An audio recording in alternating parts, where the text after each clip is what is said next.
মুক্তিযুদ্ধের পেট থেকে বাংলাদেশ হয়েছে। এখন বাংলাদেশকে অস্বীকার করলে তো মাকে অস্বীকার করা হয়।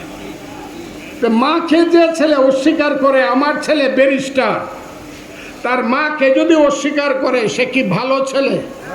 বলেন, মুক্তিযুদ্ধকে যারা অস্বীকার করে তারা কি খুব ভালো মানুষ? হ্যাঁ, এই কথাটাই আমি কইছি। মুক্তিযুদ্ধ মাইনা আপনি ভোট চান, পাল্লা মার্কায় ভোট চান, ডালিম মার্কায় ভোট চান, ইসলামের কথা কইয়া ভোট চান, আহলে হাদিসের কথা বইলা ভোট চান, আপনি হেফাজতে ইসলামের কথা বলে ভোট চান।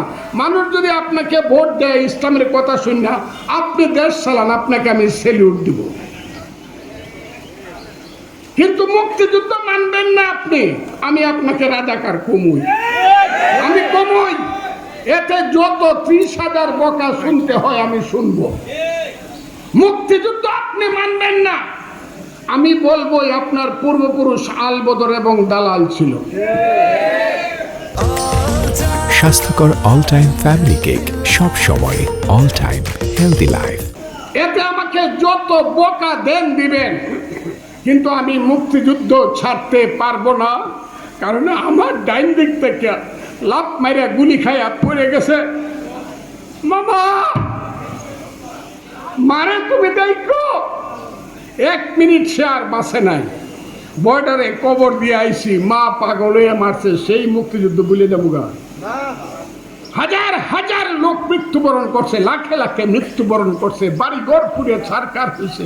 সেই মুক্তিযুদ্ধ বাঙালি যাতে 1000 বছর পরাধীন ছিলাম, দেশ আনছি, সেই মুক্তিযুদ্ধ ভুলে যাবো কেন?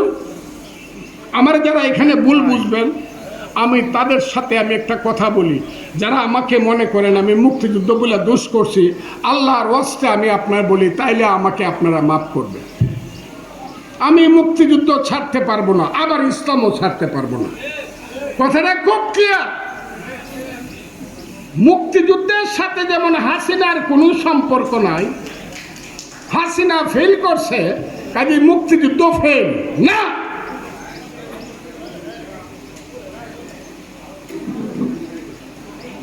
এই কথা যারা মনে করে মুক্তিযুদ্ধকে তারা ছোট করে দেয়। আমাদের পূর্ববর্তী বক্তারা যে কথা বলে গেছেন, আপনাদের পক্ষ থেকে আমি দুঃখিত। আশা করি ভবিষ্যৎ নির্দেশনা দিয়েছিলেন, এই নির্দেশনা থেকে আমরা বিচলিত হয়েছি। ঈদ মোবারক জানাবেন কিশোরগঞ্জ জেলা বিএনপির